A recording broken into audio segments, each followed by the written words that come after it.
객관적 기준으로 일관되게 가르치겠습니다. 안녕하십니까, 박석준입니다. 자, 오늘 학생 여러분 많이 고생했습니다. 시험이 어렵냐 쉽냐를 떠나서 기본적으로 제가 여러분들께 말씀드리고 싶은 것은 난이도에 대한 평가보다는 여러분들이 어떻게 공부를 했는지 자체에 대한 점검이 좀 필요한 시험인 것 같습니다.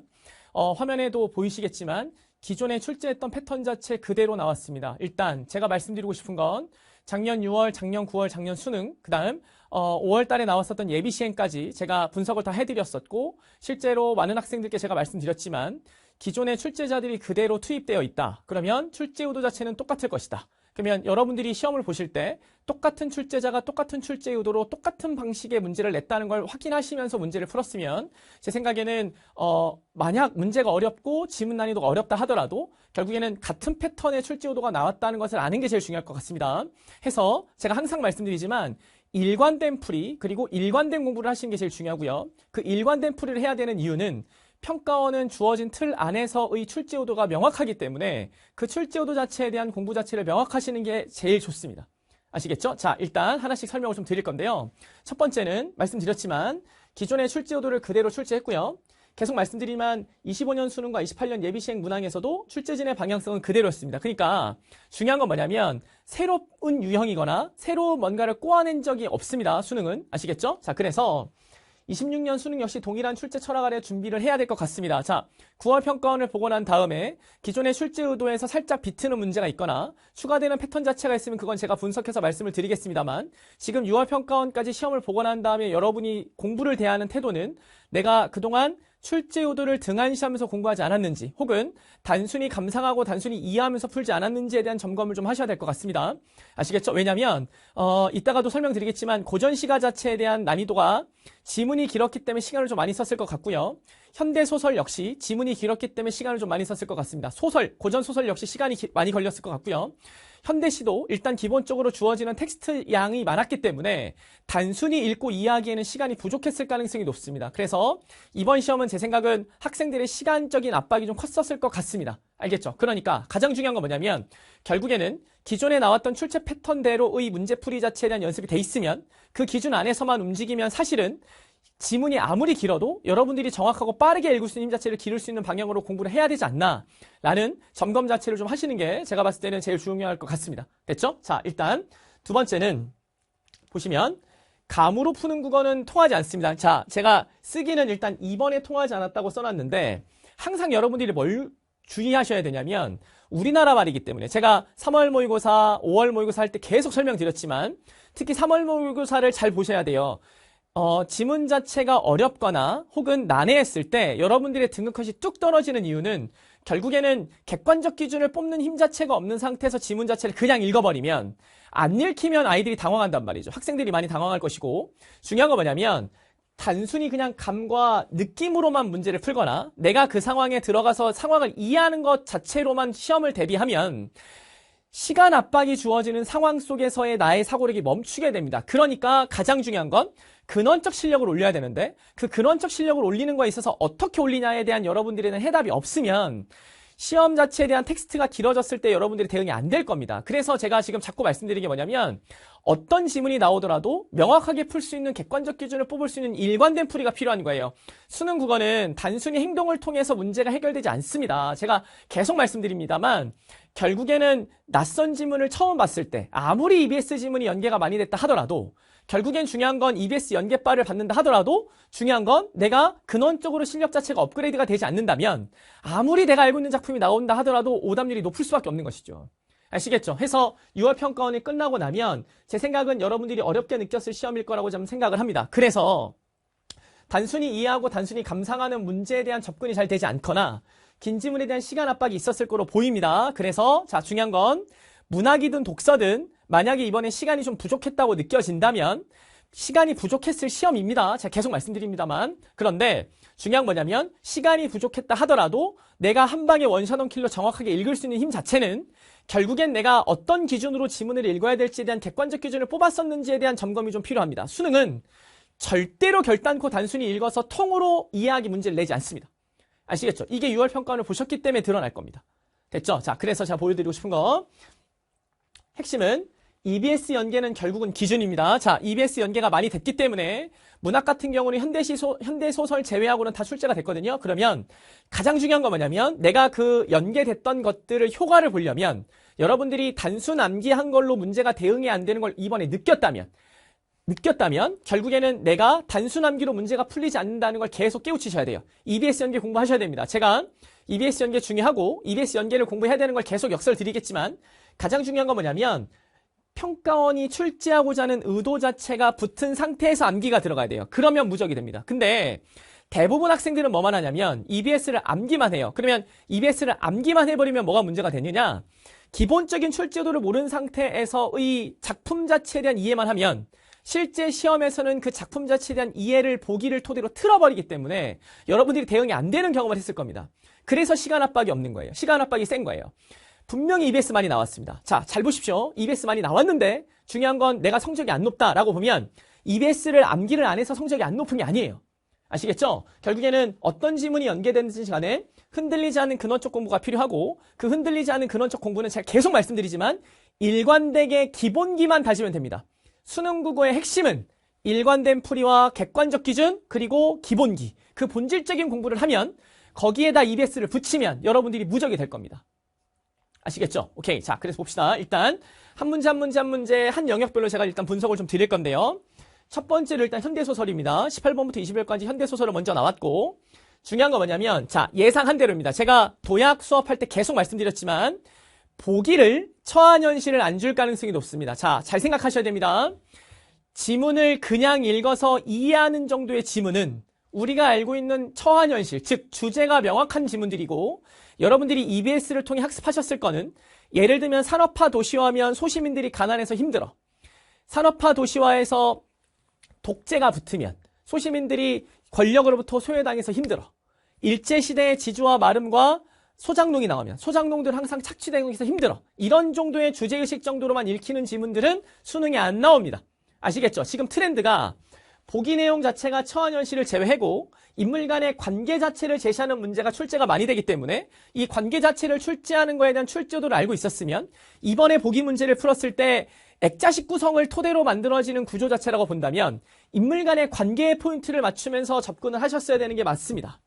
됐죠? 그 다음 두 번째는 보기 문제 자체가 표현 방식 자체를 내버리면 선택지를 바라보는 관점은 가장 중요한 건 뭐냐면 조건부를 끄는 다음에 보기와 선택지 간의 일치성이 1순위입니다. 그게 25년 9월 평가원도 나왔고요. 25년 수능도 나왔습니다. 24년 수능도 나왔습니다. 그러면 가장 중요한 건 뭐냐면 이 두 개에 대한 출제 의도 자체가 있는 상태에서 접근을 했으면 여러분들이 문제를 풀 때 크게 당황하지 않았을 것 같습니다.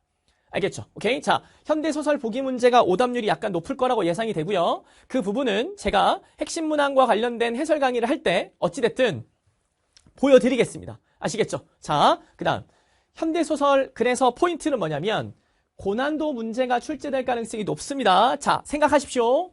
고전소설은 한자어와 이슈가 있기 때문에 한자어 이슈가 있기 때문에 어려운 지문을 못 냅니다. 그러면 우리가 현대소설 같은 경우는 단순히 주제 자체만 알고 있으면 문제를 풀 수 있을 거라는 생각을 하기 때문에 그래서 현대소설을 고난도로 내는 겁니다. 단순히 주제 파악이 안 되는 걸 내는 거예요. 그러면 올해 현대소설 같은 경우도 편지 내용 자체가 띄어쓰기도 없고 문법적인 게 많이 요소가 파괴됐기 때문에 학생들이 많이 할 생각은 뭐냐면 그거를 읽고 이해하느라 시간이 오래 걸렸을 가능성이 높아요. 아시겠죠? 그러니까 중요한 건 뭐냐면 현대소설을 요즘 고난도로 출제합니다. 그게 24년도도 마찬가지였고 25년도도 마찬가지였습니다. 단 25년 수능에서 배꼽에 대한 고찰은 지문 자체는 난해했지만 선택지가 어렵지 않았기 때문에 여러분들이 많이 안 틀렸던 거예요. 선배들이. 아시겠죠? 그래서 뭘 보셔야 되냐면 현대소설은 가장 중요한 출제도는 변화입니다. 자, 25년 6월 평가원 때 아버지와 아버지의 땅에라는 거에서 내가 아버지를 부정적으로 인식하다가 아버지를 긍정적으로 인식한다는 인물 간의 관계 변화를 냈고요. 그러면 예상되는 포인트는 변화를 낼 것인데 그 변화가 그동안 평가원은 인물 간의 관계의 포인트를 맞췄다고 본다면 지금은 그 변화의 틀을 넓힐 것이죠. 넓힐 겁니다. 그래서 서술자가 변화할 것이냐, 공간이 변화할 것이냐, 인물이 변할 것이냐, 관계가 변할 것이냐 이런 정도로 할 겁니다. 그래서 제가 수업할 때 가장 강력하게 말했던 게 액자식 구성입니다. 액자식 구성은 서술자가 바뀔 수도 있고 이해되시겠죠? 서술자가 바뀔 수도 있고 사건이 바뀔 수도 있고 그러니까 변화의 포인트를 맞춰서 현대소설은 넓은 범위의 변화를 보셔야 됩니다. 알겠죠? 지금 변화의 포인트를 맞추는 문제가 나올 것이고 제가 드리는 바는 앞으로 평가원, 9월 평가원 집중하실 때도 변화의 포인트를 내고자 하는지를 초점을 좀 맞추시면 좋을 것 같습니다. 됐죠? 자, 그 다음 고전시가 같은 경우는 26번 보기 문제가 제 생각엔 김웅기 실력의 판가름입니다. 자, 두 지문 전부 다 지문이 길었기 때문에 아무 생각 없이 그냥 지문을 읽어가는 학생들 입장에서는 시간이 많이 걸렸을 겁니다. 아무리 특히 고전시가가 EBS에 연계됐다 하더라도 결국에는 근원적으로 실력 자체가 없었으면 연계된 그 느낌을 받더라도 시험이 어려웠을 겁니다. 그래서 중요한 건 뭐냐면 빠른 풀이가 필요한데 이게 제가 항상 강조하는 거죠. 보기랑 조건부 자체를 연결할 수 있는 힘. 그 다음 보기와 조건부가 연결되고 해석 부분과 동의어 관계가 떨어지면 이거는 엄청 쉬웠었을 문제입니다. 아시겠죠? 해서 이것도 제가 나중에 해설 강의할 때 보여드리겠습니다. 됐죠? 자, 해서 EBS 특강 작품이 수능 특강 연계가 됐는데요. 일단 동류가 같은 경우는 똑같이 나왔고요. 해촌일지는 이태준 작가가 나왔는데 EBS에 이 작품 말고 이태준 작가를 연계시켰습니다. 그러면 여러분들이 앞으로 EBS 공부하실 때는 특정 작가의 특정 작품만 공부하면 안 될 것 같고요. 그 작가가 연계됐었던 다른 지문들도 좀 공부를 하셔야 될 것 같습니다. 아시겠죠? 자, 이거는 제가 나중에 수업 시간에 좀 만들어 드리겠습니다.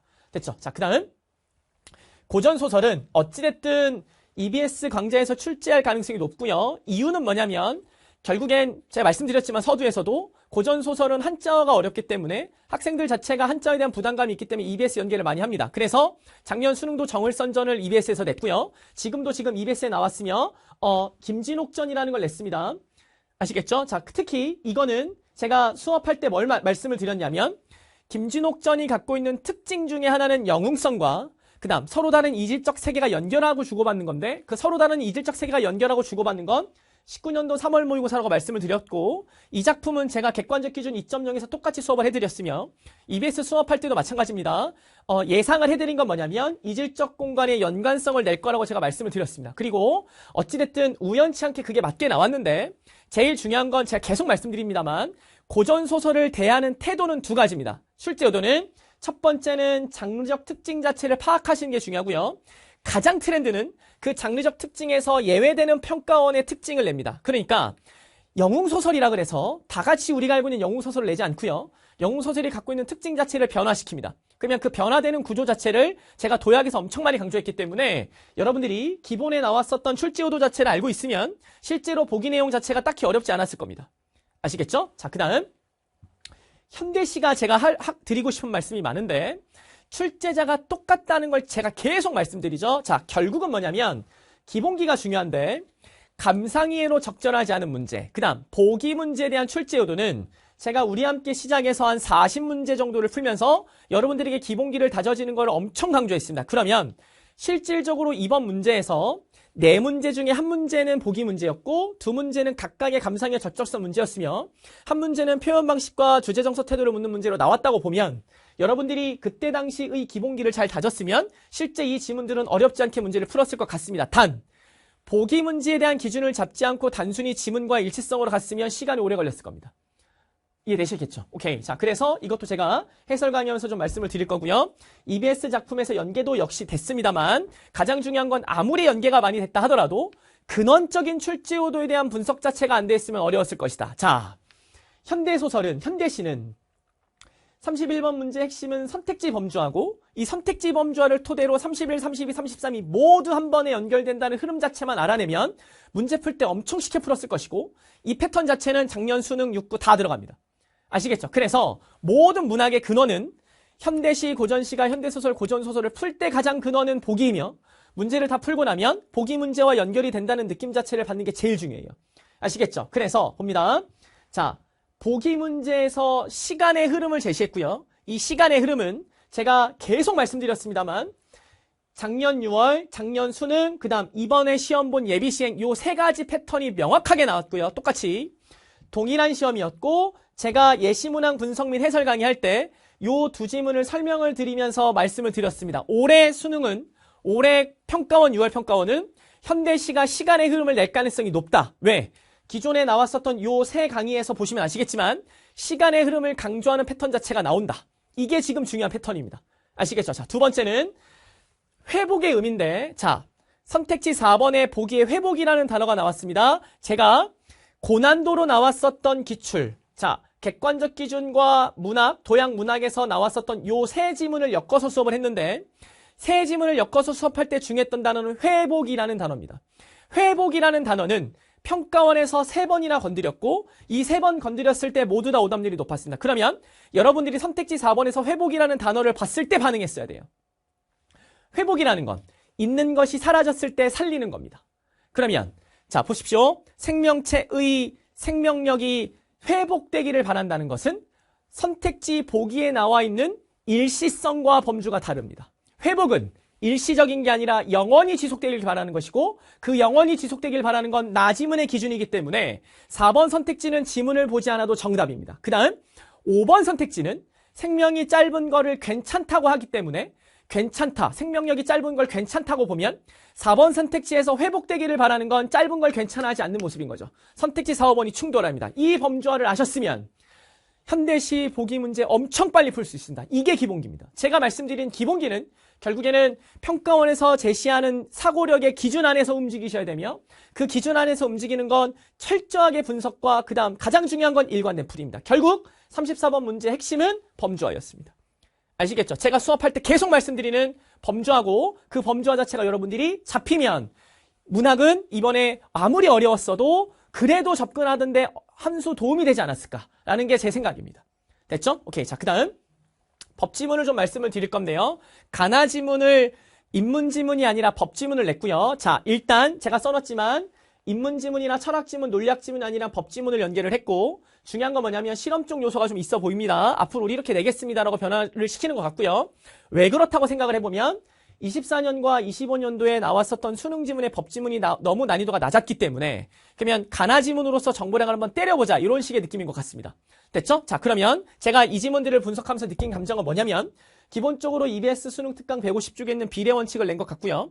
비례 원칙을 토대로 실제 예시를 냈고 그 예시를 실제에 갖다 적용하는 패턴 자체로 가나지문을 적용했습니다. 그러면 9월 평가원도 낸다고 보면 실제 법적인 원칙을 하나 줄 것이고 그 법적인 원칙을 나지문에서 예시에 붙이는 게 나올 것 같습니다. 됐죠? 그러면 자 패턴은 19년도부터 21년도의 수능 법지문의 출제도를 확인하시는 게 좋을 것 같습니다. 19년부터 21년도의 핵심은 법지문과 관련된 법적인 원칙들을 첫 번째 단락, 두세 번째 단락 주고 그 다음부터는 예시를 갖다 붙이는 패턴입니다. 이 예시를 갖다 붙이는 패턴 자체에서 여러분들이 지문 분석하는 걸 연습을 좀 하시면 실제로 출제도가 똑같다는 걸 아실 겁니다. 됐죠? 그래서 법적인 원리 및 개념을 제시하고요. 실제 예시에 적용하는 패턴인데 이 패턴이 중요한 건 뭐냐면 동의어 및 문장 구조입니다. 단순히 법적인 상황을 이해하는 게 아니라 실제 제시했었던 법적인 근거에 대한 문장을 예시로 주기 때문에 이해가 아니라 법적 지식이 아니라 갖다가 얹어서 동의어만 치면 됩니다. 아시겠죠? 그 패턴을 연습하시면 지금 독서 지문은 일단 대비가 될 것 같습니다. 됐죠? 자, 그 다음 과학기술 지문은 일단 제가 보는 관점은 작년 6월 평가원, 25년 6월 평가원에 있는 플라스틱 지문과 24년도에 6월 평가원에 있었던 촉매 활성화 지문이 있습니다. 그 두 가지를 냈던 분이 출제 의도에 들어가신 것 같고 출제자로 그분이 25년 6월과 24년 6월에 나왔던 출제 패턴 자체를 노이즈 지문을 내는데 힘을 합치는 것 같습니다. 그래서 중요한 건 뭐냐면 19년도 6월 평가원에 나왔던 키트 지문과 25년도에 6월 달에 나왔던 플라스틱 지문의 출제 의도가 동일하고요. 6월 평가원 지문보다는 제 생각은 지금 25년 6월, 24년 6월, 19년도 6월 요 세 개 지문에 포인트를 많이 맞추시고요. 9월 평가원 때 어떻게 내는지에 따라서 출제할 방향성이 잡힐 것 같습니다. 그러면 9월 평가원 전까지는 과학기술의 출제의도 세 가지를 제가 설명을 드리는데 제가 기출 분석을 해보면 과학기술은 세 가지 정도의 출제의도가 변합니다. 첫 번째는 단순히 나열합니다. 쭉 나열하는데 과정을 그 가장 첫 번째가 비타민 K고 이 비타민 K를 올해 3월 모의고사의 혈압을 낮추는 정도의 지문과 똑같다는 범주로 본다면 이건 예전 스타일입니다. 그러면 두 번째로 변한 게 뭐냐면 구성요소와 과정을 통해서 핵심 원리를 도출하는 것이고 이게 제일 많이 나왔는데 실제로 노이즈도 이 지문이 나왔죠. 자, 근데 세 번째는 동의어 플러스 알파로 문장 구조를 일치시켜서 계속 서술합니다. 이게 작년에 플라스틱과 블록체인입니다. 그러면 제 생각은 지금 요 출제도를 아시고 난 상태에서 포인트는 25년 6월, 24년 6월, 19년 6월의 키트 지문과 관련된 출제요도 자체를 보는 방향으로 공부를 좀 하시면 기본적인 과학기술 지문에 대한 출제요도는 아실 것 같습니다. 됐죠? 오케이. 자, 그 다음 인문지문은, 자, 일단 인문지문을 이번에는 가나지문에서 뺐습니다. 논리학 지문 자체나 철학 지문 자체에 대한 부담감이 있음을 깨우치신 것 같고, 특히 작년 6월 평가원에 나왔었던 A어 지문 자체는 지문이 워낙 좋았기 때문에 고난도이면서 문제도 좋았거든요. 그럼 제가 보는 관점은 A어 지문과 얼마나 비슷하고 다르냐 패턴인데, 쉽게 내려고 작년 9월에 나왔었던 영어 지문과 패턴을 동일하게 냈습니다. 상대어 관계, 그 다음 동의어 플러스 알파고, 이거는 제가 우리 함께 시작 독서나 압축집이나 도약에서 계속 강조하는 내용이고요. 그 패턴 그대로 냈기 때문에 단순 이해로 접근하지 않았어도 첫 단락과 첫 문장의 기준만 잡았으면 문제가 해결됐을 겁니다. 특히 제가 보는 관점은 17번 보기 문제입니다. 25년 6월에 나왔던 A어 지문과 동일한 출제 의도인데 보기 지문이 안 읽혔다 하더라도 선택지 자체를 범주화할 수 있는 힘 자체를 기른 게 제가 원하는 출제 의도입니다. 아시겠죠? 자, 제가 현장과 인강에서 계속 강조했는데요. 선택지를 범주화해서 볼 수 있어야 됩니다. 왜냐하면 보기 문제 자체가 심상치 않은 것이 뭐냐면 25년 6월 평가원의 보기 문제가 어려웠고요.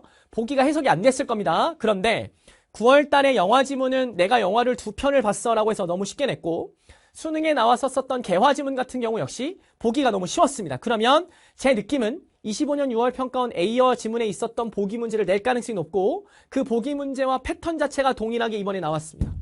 아시겠죠? 그러면 이것도 제가 해설 강의할 때 A어 지문과 연결해서 수업을 좀 드릴 건데 가장 중요한 건 선택지 범주화를 연습하는 게 필수가 될 것 같습니다. 보기 문제 자체가 쉽지 않을 것 같습니다. 아시겠죠? 됐죠? 자, 일단 이 정도로 기본을 좀 하고요. 공통. 자, 포인트. 결국은 출제요도 자체를 아셔야 되고 그 출제요도는 일관된 풀이법에 명확하게 쓰입니다. 아시겠죠? 그 다음 여러분들이 객관적 기준 뽑는 연습 자체를 지속적으로 하면 문학은 보기와 감상의 적절성, 독서는 첫 단락과 첫 문장입니다. 제가 해설 강의에서 요 두 가지로 문제를 풀어가는 패턴, 그 다음 기준을 잡고 지문을 읽어가는 패턴 이런 것들을 모두 설명드릴 테니까 해설 강의는 내일 업로드 될 거라서 그걸 보시면서 좀 연습을 좀 같이 하셨으면 좋겠습니다. 됐죠? 자, 그 다음 엄매는 일단 35번 문제는 딱히 어렵지 않았을 것 같고요. 자, 36번 문제는 제가 봤을 때 밥모음과 관련된 문제인데 중요한 건 뭐냐면 이건 단순 암기가 아닙니다. 밥모음 관련해서 암기하세요라고 말씀을 하실 수도 있겠지만 더 중요한 건 뭐냐면 실제 36번에 있는 예시 자체를 갖다가 똑같이 적용하는 문제이기 때문에 밥모음과 관련된 개념 자체가 몰랐다 하더라도 문제를 푸는 데는 똑같은 패턴이 아님을 알 수 있습니다. 그러니까 엄매는 기본적으로 암기가 아니라 기본적인 내용 자체를 암기했다 하더라도 가장 중요한 건 뭐냐면 실제 예시를 갖다가 분석하는 힘 자체에서 시험을 볼 수 있는 실력 자체가 만들어지거든요. 그러니까 포인트는 공부를 이제 뭘 하셔야 되냐면 어쨌든 밥모음을 세게 냈기 때문에 이모음 역행동화, 밥모음화, 밥모음 첨가를 예시로 공부를 하셔야 되고 이 원리적인 걸 분석하셔야 되며 이 부분만 보고 싶으면 우리 함께 시작 언어와 매체의 4강을 참고하시면 제가 이 부분만 한 20분 정도 수업을 했습니다. 아시겠죠? 자, 요거 공부 좀 하셔야 될 것 같고요. 37번 역시 결국은 뭐냐면 피동이야. 됐죠? 그 다음 아는 문장이 서술어 기능을 해.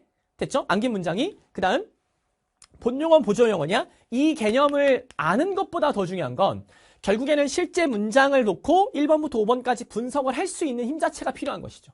그러니까 가장 중요한 건 뭐냐면 학생들이 이힐, 이기 막 이런 것만 외운단 말이에요. 그게 아니에요. 그걸 외웠다 하더라도 암기한 걸 토대로 실제 예시 문장에서 어떻게 쓰이는지를 하나씩 분석하셔야 됩니다. 왜냐면 결국에는 여러분들이 알고 있는 엄매에 대한 개념 자체는 어디서 나오냐면 수많은 예시들을 하나의 범주로 묶어서 서술해 주는 거거든요. 개념을. 그러면 그 실제 예시들을 역으로 분석하면서 이 개념이 왜 나올 수밖에 없었는지를 역으로 보는 눈이 필요한데 대부분 엄매라는 친구들이 흔히 하는 실수들은 그 개념을 암기해버리는 거죠. 그러니까 올해 나왔던 6월 평가원처럼 하나씩 분석하는 힘 자체를 기르게 하면 시간적인 압박이 있었을 가능성이 되게 높습니다. 알겠죠? 같은 선상으로 38번 역시 관형사절, 안긴 문장, 아는 문장에서의 관형사절을 토대로 문제를 냈었을 때 명사가 앞에 있는 아는 문장, 안긴 문장과 서로 간의 주어가 동일하면 생략이 되는지 여부에 대한 분석 자체를 하지 않았으면 단순히 명사는 그냥 생략될 수 있어로 암기해버렸으면 당황했을 문제입니다. 아시겠죠? 그러니까 가장 중요한 건 뭐냐면 디테일하게 문장 하나하나 자체를 분석하는 힘 자체를 기르셔야 되고요. 그 문장을 하나하나 기르는 걸 연습을 하셔야만 문제 푸실 때 도움이 많이 될 겁니다. 됐죠? 자, 그 다음 국어사 역시 마찬가지인데 내신을 통해서 하셔야 될 암기, 그 다음 기출에서 많이 나왔었던 패턴 자체를 암기하는 건 도움이 됩니다만 결국 시험 볼 때는 실제 예시를 보기에서 제시하는 것과 일치시키는 겁니다. 이번 문제 역시 일치시키는 걸로 문제를 내는 거기 때문에 결국 중요한 건 암기가 아니라 목적격 조사가 뭐가 쓰였냐가 암기가 아니라 목적격 조사는 뭐야 이게 아니라 그걸 토대로 어떻게 적용할 수 있는지에 대한 적용력 자체를 묻는 게 포인트입니다. 아시겠죠? 그러니까 엄매는 결국에는 제가 말씀드렸지만 단순 암기가 아니고 실제로 예시로 접근할 수 있는 자체를 기르는 방향으로 공부를 하셨는지 여부를 꼭 보셔야 됩니다. 아시겠죠? 오케이. 자, 그 다음 마지막. 자, 화법과 작문인데요. 화법과 작문은 19년도 이후부터의 수능이 유의미하고요. 19년도 이후부터의 수능을 보실 때 독서처럼 보셔야 됩니다. 독서 지문의 논리성을 갖고 있으며 독서 지문의 논리성을 말하는 것과 글쓰기로 바꾼 거기 때문에 화법과 작문을 공부하시는 분들은 꼭 독서 영역처럼 공부하십시오.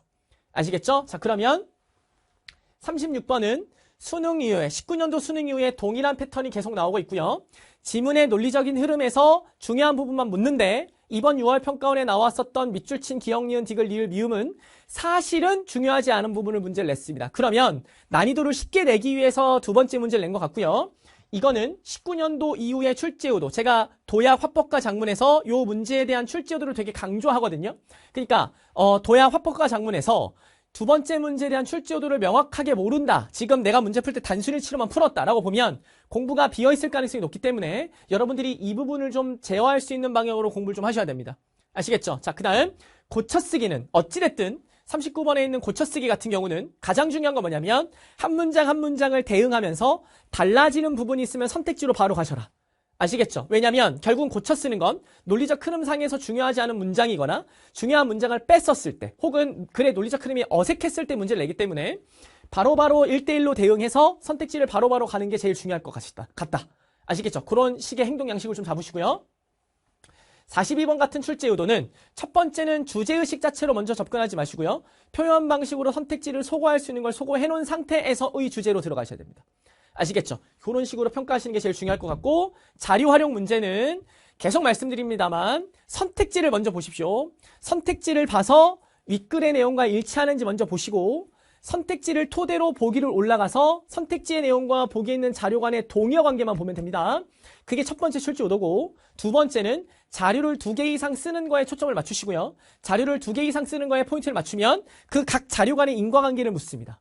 아시겠죠? 요 2개를 바라보는 태도가 중요하기 때문에 45번 문제 자체도 동의어 관계와 서로 다른 두 자료를 연결했을 때 인과관계가 맞는지를 접근하는 거로 확인을 하시면 공부하시는 데 도움이 좀 될 것 같습니다. 됐죠? 오케이. 자, 그러면 정리해드리겠습니다. 앞으로의 학습 방향을 말씀드릴 건데요. 제가 계속 말씀드립니다. 국어를 극복하는 힘은 일관된 풀이입니다. 수능은 일관된 풀이가 가능하고 기본기입니다. 결국은 본질적인 기본기를 공부하셔야 되고요. 그 본질적 기본기를 다지면 기출을 보는 눈 자체가 트일 것이고 내가 아무리 기출을 많이 봐서 암기를 했다 하더라도 성적이 그 기출을 봐서 암기한 정도로 오르지 않는다면 그거는 단순히 기출을 암기했거나 기출을 수업하는 거 그냥 지켜봤을 가능성이 높습니다. 스스로 분석하는 힘 자체가 부족했을 것이고 평가원이 어떤 식의 논리성 자체를 내고 있는지에 대한 눈이 부족하기 때문에 성적이 안 오르는 거예요. 그래서 중요한 건 일관된 풀이를 보셔야 되는 거고요.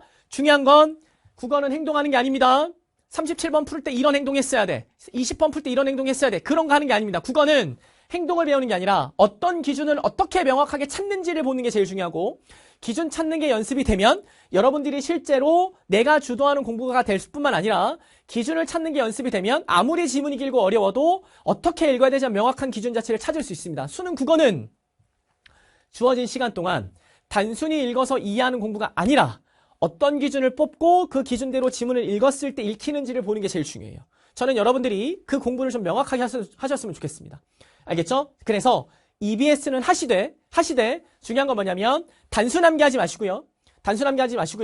평가원이 말하는 출제 의도가 뭔지를 아는 상황에서의 병행이 들어가야지 수능 국어 성적이 낮고 EBS가 많이 출제됐기 때문에 EBS를 암기하면 성적이 높을 거야는 되게 어리석은 겁니다. 아시겠죠? 암기는 하시되 중요한 건 뭐냐면 가장 중요한 건 평가원의 출제 의도에 맞춰서 일관된 풀이가 기본적으로 쌓인 상태에서 EBS가 들어가야 됩니다. 아시겠죠? 오케이. 그래서 EBS는 하루에 큰 시간 들이지 않고 하루에 2지문 정도나 3지문 정도 읽으면서 주제 정도만 일단은 지금은 암기하시고 9월 평가원 지난 이후에 남은 한 달 동안 많은 작품들을 읽어서 암기하는 게 중요합니다. 지금은 논리성을 키우고 논리적 흐름 자체를 만들 수 있는 사고력을 키우는 게 더 중요해요. 그거를 하면서 EBS 강의를 연계해서 붙이십시오.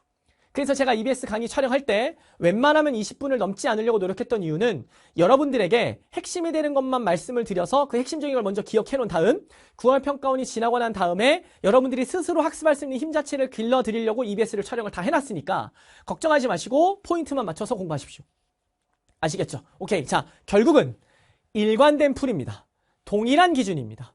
됐죠? 제가 증명했습니다. 제 스스로가 27살에 공부할 때 국어가 1등급이 안 나왔고 3, 4등급에 머물렀을 때 19살인 친구들보다 국어를 못한다는 생각에 엄청 자괴감에 빠졌고 그 자괴감을 극복해내기 위해 했었던 공부입니다.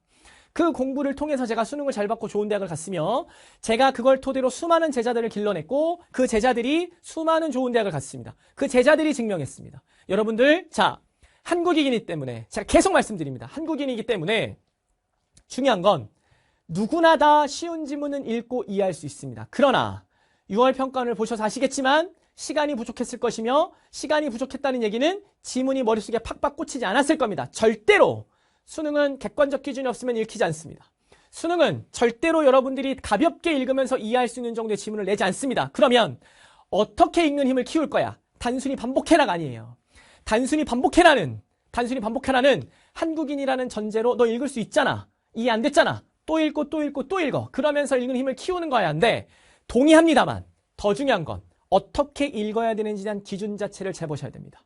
그 명확한 공부법은 제가 증명했고 제 제자들이 증명했습니다. 그리고 제가 캐스트에서 계속 말씀드렸지만 제가 주인공이었고 제가 주인공의 삶을 살았으며 이제는 제 제자들을 주인공으로 만들기 위해서 제가 이 자리에 섰다고 말씀드렸습니다.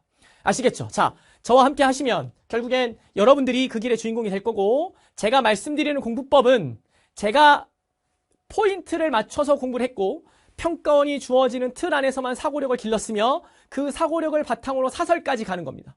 추후에 제가 사설해드릴 겁니다. 그럼 사설해드릴 때 어떻게 해드릴 거냐? 단순히 지문 일치와 행동 양식으로 배우는 게 아니라 평가원의 사고력 안에서 이 해설이 들어가야 돼 라는 걸 보여드릴 거예요. 아시겠죠? 그러니까 그때까지라도 여러분들이 하셔야 될 건 뭐냐면 6월 평가원을 토대로 자신이 무엇이 부족했는지를 보시고 그 부족했던 걸 토대로 기본기가 부족했으면 무조건 기본기를 쌓으시고 평가원에 대한 출제의도가 머릿속에 없으면 평가원에 대한 출제의도를 찾으셔야 됩니다. 아시겠죠? 그 공부 자체는 제가 도움드릴 수 있으며 제가 했던 공부고 제가 성공했습니다. 아시겠죠? 자, 오늘 하루 푹 쉬시고요. 내일부터 다시 계획표 명확하게 잡으시고 내 공부가 어디가 부족했는지 성찰하시고 됐죠? 그럼 저는 다시 내일부터 해설 강의를 쭉 올려드릴 겁니다. 아시겠죠? 그리고 전체 영역에 대한 해설 강의까지 쭉 올려드릴 거니까 걱정하지 마시고요. 스스로 일단 분석해보시고 제 분석과 해설 강의가 올라오는 걸 비교하셔서 여러분들이 무엇이 부족했는지를 확인하시는 게 제일 중요할 것 같습니다. 아시겠죠? 자, 힘내시고요. 걱정하지 마시고 말씀드렸다시피 여러분들이 학습 공백이 없게 하기 위해서 연구실은 지금 풀 대기 중이고 여러분들이 시험이 끝나고 나서 돌아오시면 질의응답부터 빠르게 답변 드릴 것이며 프로그램 만들어놔서 여러분들이 학습 공백이 없도록 도움드리겠습니다. 그리고 해설 강의도 어쨌든 최대한 빠르게 올릴 것이고요. 금요일날 제가 대치러셀에서 해설 강의 특강을 하는데 그때 촬영본을 올릴 겁니다. 아시겠죠? 내일은 일단 기본적으로 먼저 할 거는 선택 과목 먼저 올리겠습니다.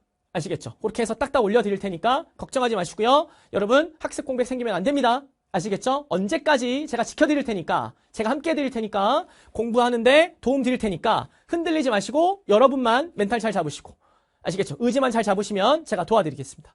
됐죠? 자, 시험 보느라 고생 많았습니다.